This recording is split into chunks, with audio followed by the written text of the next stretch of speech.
small step forward can make a big difference in patient outcomes, especially when caring for vulnerable infants recovering from surgery. Surgifort is the first FDA-approved 100% human milk-based nutritional fortifier specifically designed for full-term infants recovering from gastroschisis surgery. With concentrated high-calorie nutrition, Surgifort was developed to support growth, healing, and recovery and represents a new standard in post-op gastroschisis care. To learn more, visit surgifort.com. Surgifort Fortifier, tailored nutrition for term infants after gastroschisis surgery, made from 100% human milk to support recovery. The preceding advertisement was paid for by Prolacta Bioscience and is intended for U.S. audiences only. For more information on Prolacta Bioscience products, speak with your U.S. healthcare provider.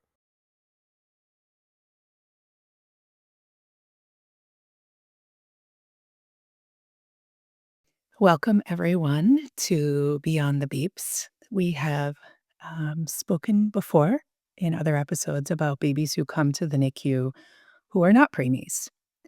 And one type of baby that comes to the NICU, or that we see really quite regularly, is babies who have something called gastroschisis. So, breaking that down for those who don't speak medical terminology, gastro meaning of the gut or the intestines, and schisis being a splitting, or in this case, like a hole, the intestines coming through a hole in the abdomen. And I remember the first time I actually heard about gastroschisis, I was in high school. I was pretty young, and it was phrased to me as being born with your insides on the outside, which felt pretty graphic. And I realized they were trying to make it pretty simple for me in non-medical language because I was young. Um, but it seemed like a very interesting way to be born. And when they were sharing the story with me, it was about a boy who was in my high school. And he was this awesome kid. He was really smart, really funny. He was a football player, actually. And I know that this story was told to me in we never know where people come from. We never know where you're going. And look where he is now. In that perspective, it was a victory story, right? Or overcoming obstacles. However, when we're living their stories from the beginning, it's really quite different, right? It's not the end of the story that we live when we have a baby. We're living every single moment and every single day. From dreaming about the future, imagining each possibility, from good and bad, especially when we're faced with a medical or genetic diagnosis, it can be scary. And we certainly try to predict outcomes. And sometimes we have to alter our ideas of the future and maybe sometimes be afraid to dream. And then, of course, what we have to deal with and cope with and try to survive is the reality of what we're facing. Joining me today to share her story is Ruby Bacardi, the mother of Oliver, who had gastroschisis. And also joining us throughout in providing medical insight and perspectives will be Dr. Daphna Isova-Barbeau, a neonatologist and also incubator host. Ruby is an incredible fashion designer and clothing atelier. If you ever get a chance to see her work, it's just fabulous. She is absolutely inspiring. She and her husband, Francisco, are the parents to Oliver, who was born at 36 weeks and spent 3 long months in the NICU, and Enzo, Oliver's little brother, who was full term and did not go to the NICU. She has been involved in the NICU community with ICU Baby since 2017, chairing fundraising galas, events, and working from behind the scenes to improve the experiences of thousands of NICU families. And I am thrilled to say that she's joining our team on the front lines as a NICU parent mentor, supporting other parents who are experiencing the NICU. Welcome, Ruby. Thank you. I'm excited to be here. Yeah, and you've been in the NICU world for a long while now, Yeah. and you've been working quietly and very humbly behind the scenes to improve the lives of NICU families. Why did you decide to finally share your story with the world? It's something that I've shared with family and friends, but not with everyone yet. But mainly because I feel that a lot of people have a misconception of the babies that are in the NICU. Everyone thinks that it's a preemie, and they were born early and they were born tiny, but that's not always the case. You can be born perfectly a healthy pregnancy, and then something happens and you're sent to the NICU. Or like us, we knew that we would be in the NICU for a while. And so I just wanted to share the story and, you know, let other parents know that they're not alone. It is an emotional takes an emotional toll on you. So I just want to, if this conversation can encourage more support, if one parent feels more prepared, more seen, more supported because of this conversation, then it's worth it. Oh, that's amazing. Yeah, I would agree with you. And you're lending your story. I know as somebody who's been lucky enough to know you and work with you, I have shared, of course, anonymously your story, like Mhm. with other families who are facing gastroschisis. So I know it'll be even more impactful when they can really hear it directly from you. Yeah. So I'm super duper grateful.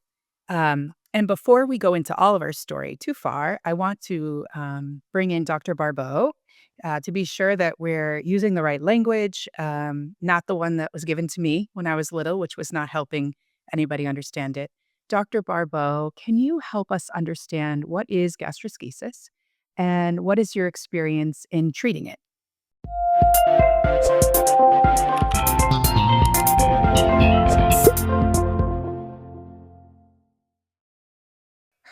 Hi, Dr. Barbeau here. Gastroschisis is a birth defect where a baby is born with their intestines outside of the belly through a small opening next to the belly button. It happens very early in pregnancy when the abdominal wall doesn't form the way it's supposed to.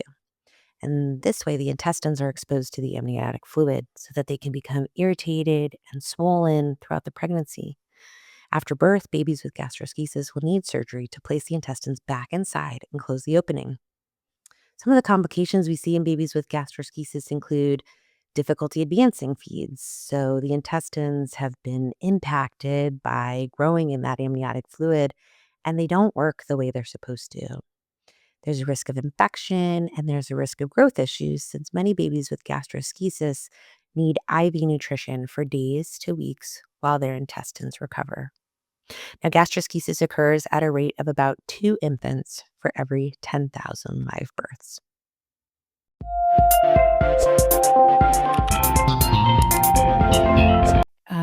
Thank you, Dr. Barbeau. So, how was gastroschisis first presented to you, or why? So we were at our 13-week ultrasound. The doctor noticed something unusual on in the ultrasound.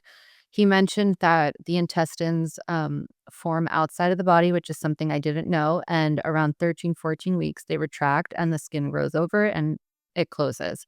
Um, so if at our next appointment, he could still see the intestines on the ultrasound, that they were still visible outside of the body, it would confirm the diagnosis. So hearing that was a little scary. I had never heard of gastroschisis before. I Mm. didn't even know that that was a possibility. Hmm. Um, so it was a shocking moment, and there were a lot of unknowns because I'd never heard of it, a lot of fears because I didn't know what was in store.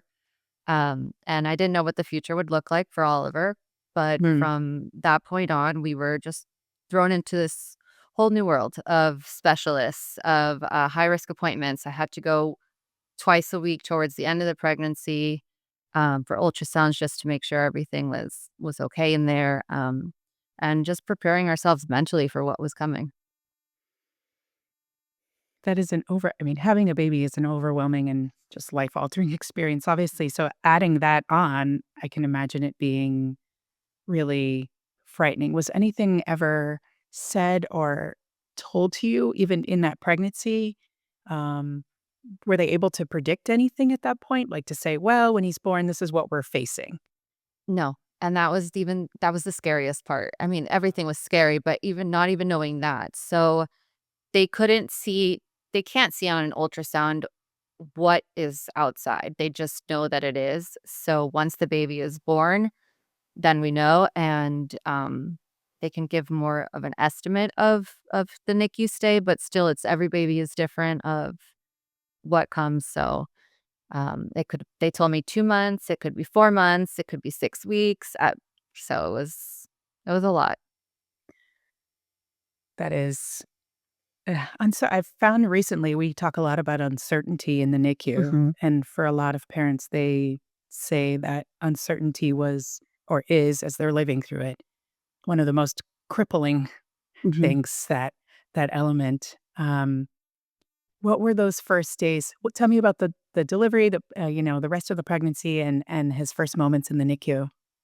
So other than, the diagnosis, I had an amazing pregnancy. I had no symptoms. It was great. And it was exciting to be able to see him on an ultrasound multiple times a week, which, That's true. most moms told me that they don't see an ultrasound until towards the end, really. Um, so the day he was born, I had gone to the hospital, and we didn't think he was gonna be born that day because I had gone to the hospital a few weeks before and I had to stay overnight for observation. So I figured this was just gonna be the same thing.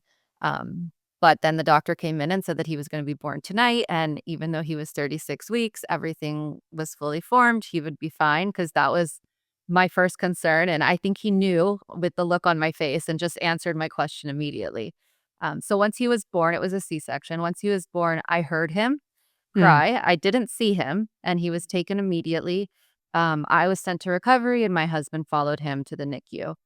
A few hours later, so he was born at 10:55. So around 3 o'clock in the morning, I was rolled into his room, and I got to see him in the incubator, and he was just so cute, so tiny. Hmm. How much did he weigh? 4 pounds, 9 ounces. So I was told that that was big for a baby in the NICU, but for me, it was Yeah. tiny. Yeah, yeah, he was kind of a mayor at that size, but Yeah. yeah. But wow, yeah, but that is tiny. That is tiny for a Mhm. little guy. Oh my gosh. How long was it before you were able to see him? It was about 3 hours. Oh, wow, that's wonderful. Yeah. That's wonderful. We've just recently, and if those of you who are out there listening and saying, "Gosh, I wish that," I've heard more recently, a lot of folks have had a longer delay in being able to get over there. So I'm really glad that you were able to get there, just for whatever they're going through or what the baby's going through. Incredible. I want to bring Dr. Barbeau back in here to talk a little bit about the decision making process. So, Dr. Barbeau, what is the decision making process for a baby who is diagnosed with gastroschisis? They come to the NICU, whether they knew before, in like Ruby's case, or maybe they don't know until the baby's born. Um, how do you make those decisions about when to do procedures, surgeries, and how to progress them?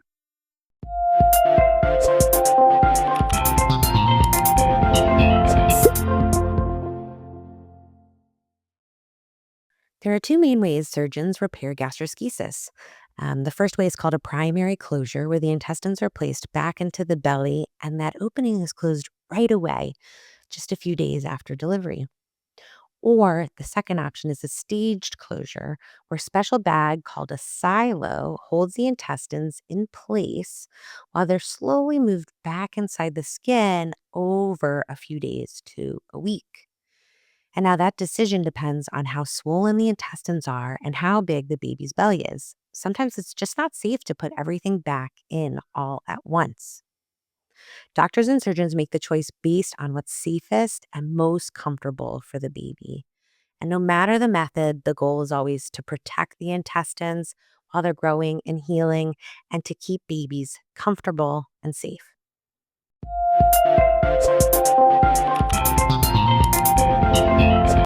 So, Ruby, what was Oliver's plan? You said when you were pregnant, you were unable to, they couldn't tell you, right? We're going to do surgery on Mhm. day one or hour four or any of this sorts of things. I assume that all of those things need to go back into the body and then we have to sort of start a process. Um, what was I guess it would be a recovery plan for Oliver? So I was told that the easiest part would be right after he was born, and then everything else was pretty much unknown. His intestines were placed into something called a silo, and it's just a plastic bag to keep everything moist. Mhm. So that was the one thing I knew was going to happen for sure. Okay. I didn't know how old he would be when he would have his surgery. I after that, it's all unknown. So he had his surgery at 5 days old to um to close the hole. And from there, it was when he can breathe on his own, when he can eat, when he goes to the bathroom. So it was all completely unknown. But the main part of the plan was to get him home. Yes. What was going to happen during that, we figured it out on the way. Amazing. And so for the 5 days, Did they tell you what he needed to, like, okay, he was stable enough? Yeah. Was it an oxygen level or just him being well that said, okay, at Um, day 5, we can do it? I was told that it was just when everything was finally placed back in, Oh, okay. and so it Wow. took 5 days. They had mentioned that, the area is small because there was nothing in it, so they would have to push little by little just to get everything back in, and once that was done, they did the surgery to close everything up. Wow. 5 days. Were you able to hold him in those 5 days? No, I didn't hold him till he was about 2.5, 3 weeks old. Tell me about that moment. It was it was amazing, but also terrifying because Mm. he was on a ventilator, he had a PICC line, he had, wires and things everywhere, there was beeping, so it was a great moment to be able to feel him, but also I didn't wanna move. I just didn't want anything to be unplugged, Of but course. it was amazing. Yeah. So before the surgery, he was breathing on his own or was using some oxygen? No, he was on, oxygen the moment he was born. Okay. And then after the surgery, he was still on the ventilator for a little Yes. while. Mhm. Oh my gosh. That you talked about that feeling of like it's like frozen, like you were frozen Mhm. with him, but completely aware. And you had mentioned to me before you feeling the weight of his body on your body. Yeah. Yeah, it I was think, amazing. yeah, that's so powerful. I imagine for him too, to be Mm. back close to your heart. Wow. And at that point, I imagine he's a little bit intubated, not eating. If we have a ventilator, we know that's kind of a rule. Um, how long was it before they started trying some food for him? It was about when he was a month old, so we began our journey in the level 3 NICU, and then a Mhm. month later, we were moved to, level 2, Okay. and that's where they started to try and feed him, and it was so exciting, but it just felt like 1 step forward, 2 steps backwards, because he would do great, and then we would have to stop the feeding, and he would have to get it through the PICC line and the feeding tube and all of that because he just couldn't, it was too much for him to consume. Hmm. So it's like an issue of like just too much work, too much to try to take in it a little bit. Yeah. Aw. Yeah, I mean, if we imagine our intestines, they're part of they go from our mouth to our gut to our Mhm. bottom, and it takes time to recover all of that. Yeah. What was um what was your original plan for, like, I talked a little bit in the beginning about our dreams when we think about when we're having a baby. Were you planning to provide, like, your milk, breast milk, or were you planning to go to formula? My plan was to do whatever was best for him. So I did try to pump while I was in the hospital. I didn't produce any milk. It could have been either I just couldn't or the stress because it's a very stressful situation. Yeah. So we went to formula when he started eating. And then once we got home, we also stick to formula. Sure. I didn't want to try to change anything because I knew that he was able to handle the formula. So to me, I just didn't want to switch. Yeah. Were there any options available to you for him? Like, at that point, like, if you were starting to pump, was human milk available, like donor milk available, or was it just No, formula at that point? it was just formula. Ah, okay. Okay. And did he need anything special for having gastroschisis? Was there even a formula created for that, or was it just like our usual formulas that we have for our preemie babies and NICU babies who have medical issues? Right, it was just regular formula. The only difference really was that the proteins were broken down a little bit more. Oh, Um, but other than that, it was just the formula that they had. yeah, like a gentle that makes sense, right? If Yeah. it's little tummies adjusting, you'd need something like that. Did he ever require, fortification? We do that in a lot of our premature babies that are trying to put weight on. Did he ever do any of that? Is that something that was No. common for him? No, that No. wasn't something that was presented to us. Yeah, so he was growing on the formula he had. Mhm. Oh my goodness. What other special care did Oliver need when he was there? So like I mentioned, he had the surgery at 5 days old, and he began the process of placing his intestines back. He also was on a ventilator. He had a PICC line. He did have a blood transfusion at one point. I think it was about a week and a half a week and a half old.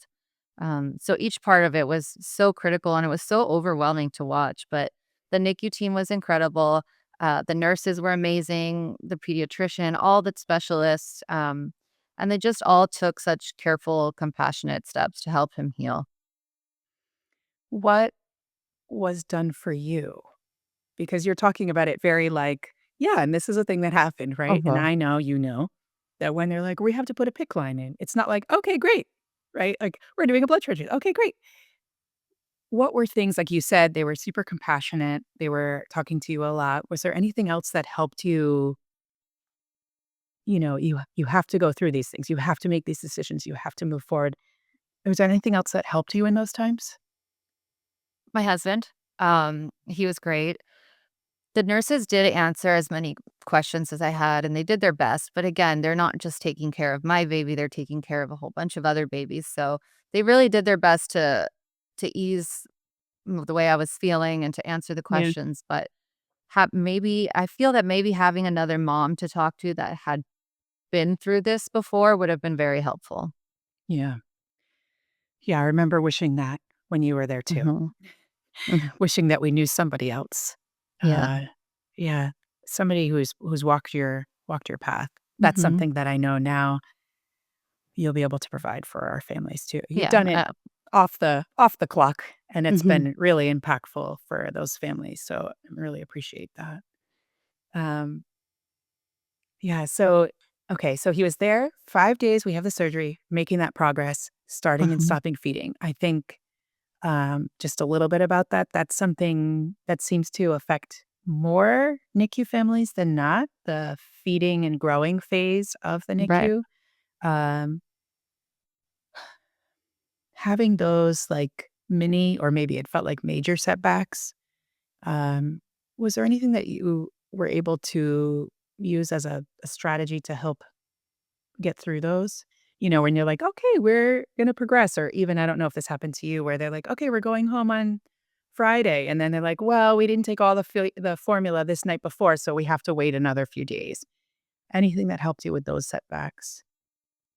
Um, I feel that not having a specific date told to me really helped, because I feel like if I had known a date and then we were set back, it would have just been even more sad and upsetting than the situation already was. So I think that was very helpful.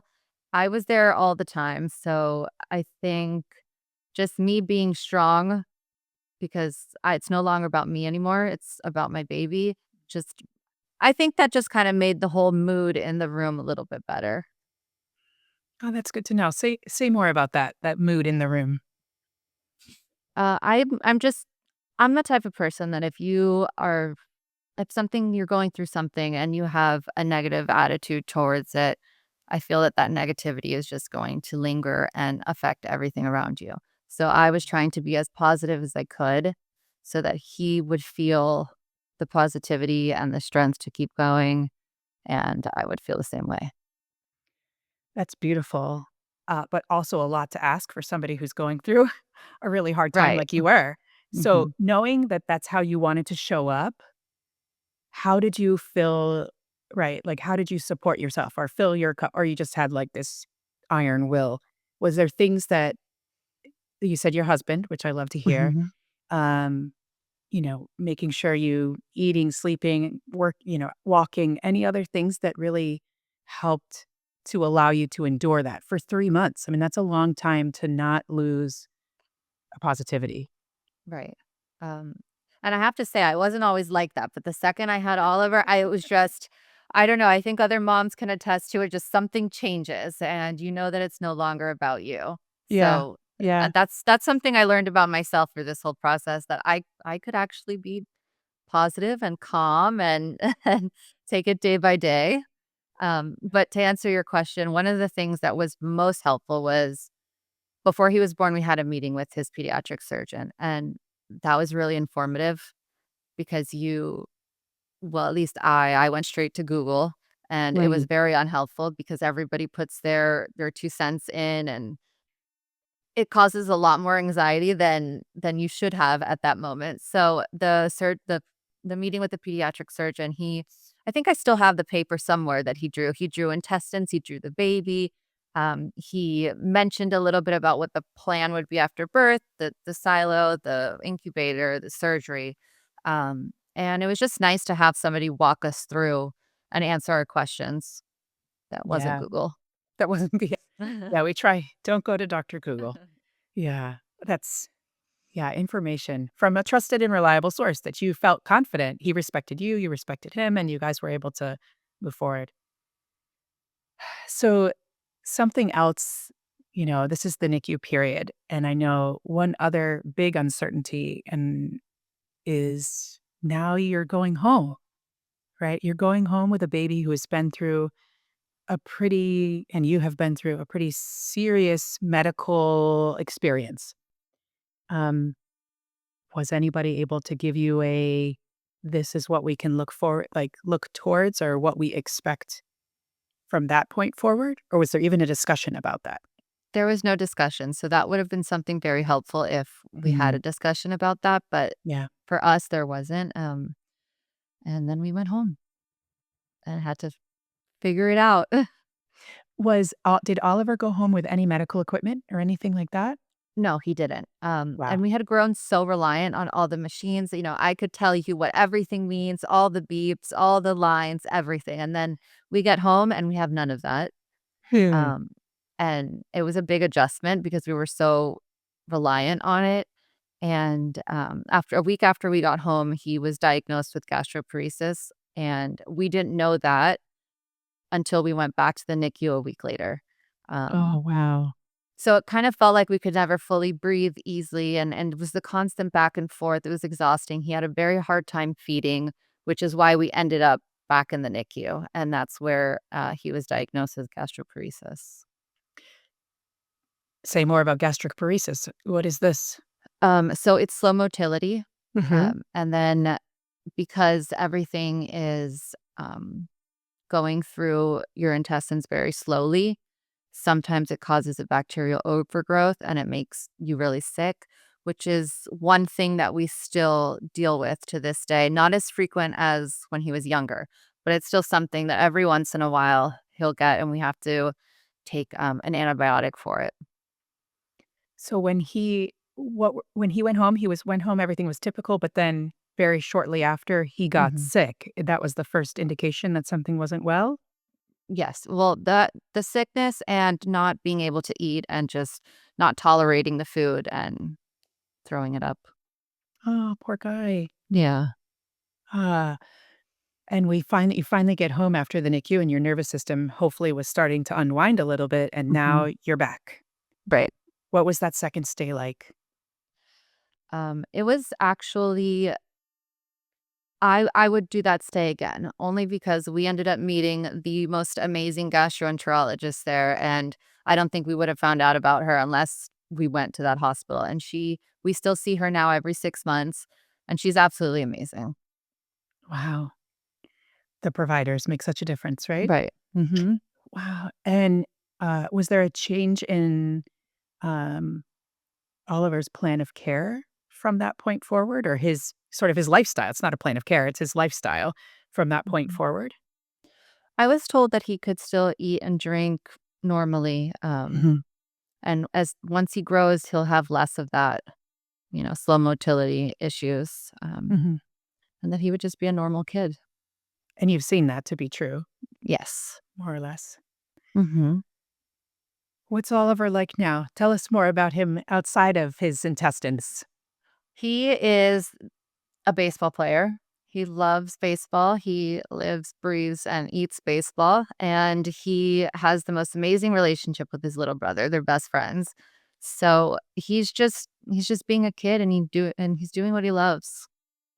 That's awesome. What grade is he in now? He's in second grade. Oh, Lord. My goodness, I can't believe how big he is. I know, he'll be 9 this July, and it'll be 9 years since I was introduced to ICU baby and started my journey with you guys. Yeah. Wow, you're one of the original families. Mhm. Mhm. Wow. Oh my goodness. Um, you mentioned before, you wish you had had somebody who had been through it. Um, Mhm. like literally said, "Yeah, I had a baby with, my son was born with gastroschisis."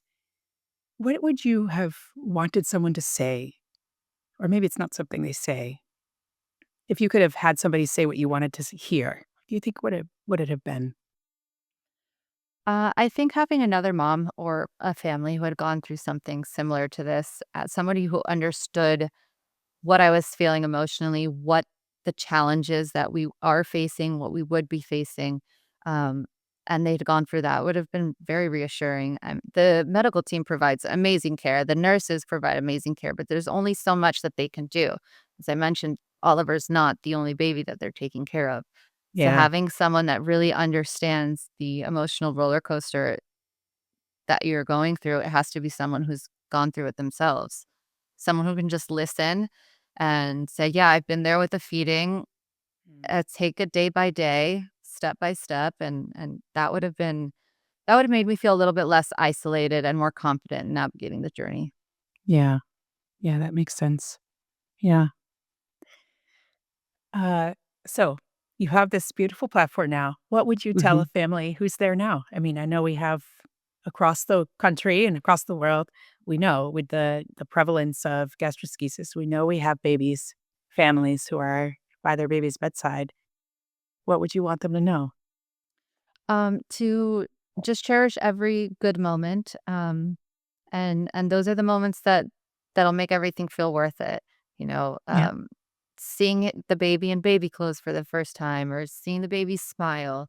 Um, I never thought I'd be so excited for poop. So when they first poop, just holding on to those moments, and despite the challenges and how tough it would be, just those little victories, just hold on to them. Mm. Yeah, that's beautiful. We love celebrating every tiny victory. Mhm. And it makes me think if I had my way, we'd have a milestone card for first poop. That would be a good one. I mean, my husband and I think we were even cheering. We were just so excited. It is wonderful. We need all their parts to Yeah. work. That's amazing. I think we use a word a lot in this world of the NICU. We use the word hope a lot. And I've heard you haven't said it out loud, but I hear so much of it in just who you are. Sort of it's your aura, like your being is really living in that hope. What does hope mean to you?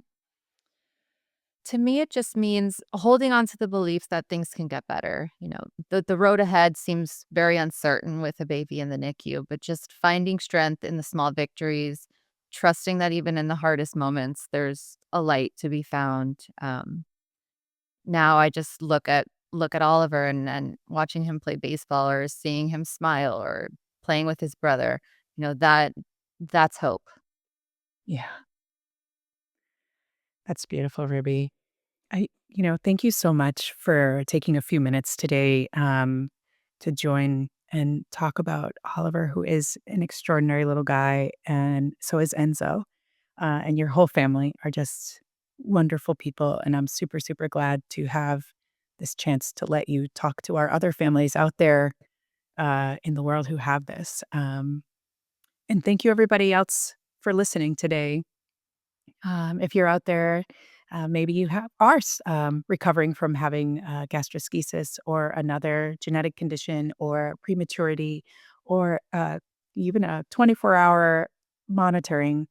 We want you to know that you're not alone, that Ruby Mhm. and I are here with you, and we look forward to sitting with you again soon.